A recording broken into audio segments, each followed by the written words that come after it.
Mr. Heavyweight Boxing today. Hey, what's up, man? This is Chris, the Nightmare Ariola, and you're watching Mr. Boxing Today. Heavyweight boxing fans, what's the deal? All right, man. So this fight took place last weekend, so I'm late doing a post-fight video on it. But I predicted Agit Kabayel to win the fight by decision. I was not expecting him to get rid of Rovacanin within 3 rounds and knocked him down 3 times. I was not expecting this.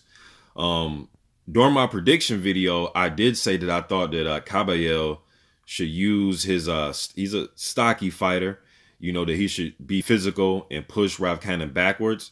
And he did exactly that. I didn't think he'll be this aggressive. Now, there were some points in the Chisora fight where he was aggressive in that fight.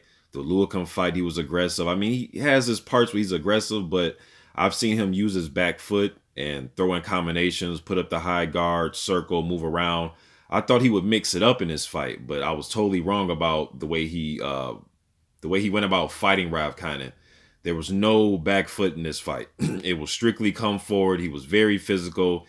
Didn't give Rovacanin a chance to breathe at all, man. Rovacanin fought, although it turned into a loss because he had points taken away and it should have been a disqualification against Dimitrenko. He did land some good right hands against Dimitrenko. He landed some good shots, man. And those type of punches he was landing on Kabayel was just eating them up. He ate a lot of his right hands. Kabayel was getting close. He was throwing a little sneaky lead uppercut when he was on the inside. He was landing a right hand that Rovacanin could not get out the way of. He just chopped him up, man. Came forward, didn't respect him, pushed him back. He was even pushing him back with his jab. He was aggressive in this fight. There was no back foot. He didn't have to go to the back foot at all. And I thought he would mix it up. You know, he was the more versatile fighter, in my opinion. But he just fought straight downhill. And I think it was a good game plan for him because then if he would have fought at the range, he would have probably been on the outside of Rovacanin's right hand. You know, not to say that it's like the best right hand in the division or anything, but it's a pretty decent right hand. Shit, he was getting Dimitrenko's attention with it.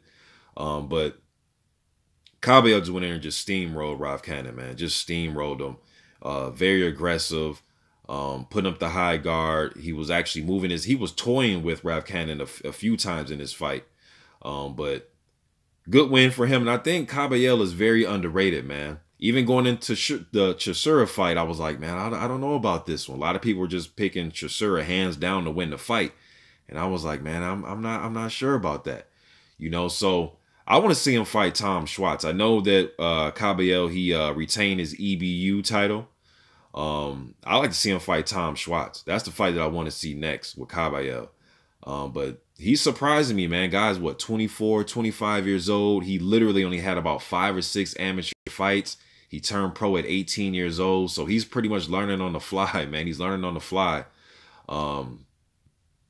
Good fight. It was a good, impressive victory for him. I did not expect him to win like this. I thought he won by decision, but he went in there and took care of business. Multiple knockdowns, put pressure on him, beat him up to the body. He's a good combination puncher. Don't think he gets enough credit for that. I know in the Chisora fight, there was a combination he landed that really got my attention where he threw a jab, straight right hand, followed with a right uppercut, left hook to Chisora's body, then a left hook upstairs to the jaw. Landed all the punches too. So Kabayel is a lot better than people give him credit for.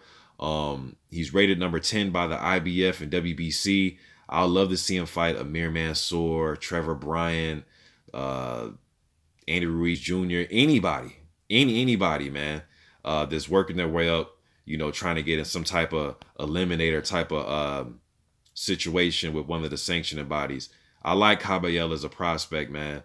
I'd like to see him fight Adam Konowski, anybody at this point. Anybody at this point. He's cracking the top 10 of these sanctioning bodies. He's an EBU title holder. He's beating Chisora. He's not going to be an easy out. He's not going to be an easy out with some of these guys that are working their way up. You know, even if you threw him in there with a guy like Miller, you might favor Miller or Dillian White or somebody like that, but he's not going to be an easy out. You guys let me know what you think in the comment section about this fight. If you got a chance to catch the fight, let me know what you think about the fight and where do you see Kabayel going from here? And do you guys agree with me or do you disagree? Do you think he'll be easy out for some of these other guys that are working their way up? Do you think he'll win those fights? Do you think I'm exaggerating? Do you think he'll get blown out against those type of guys? I think he's somebody to keep an eye on, man. I really do. But you guys let me know what you think in the comment section. I'm gone.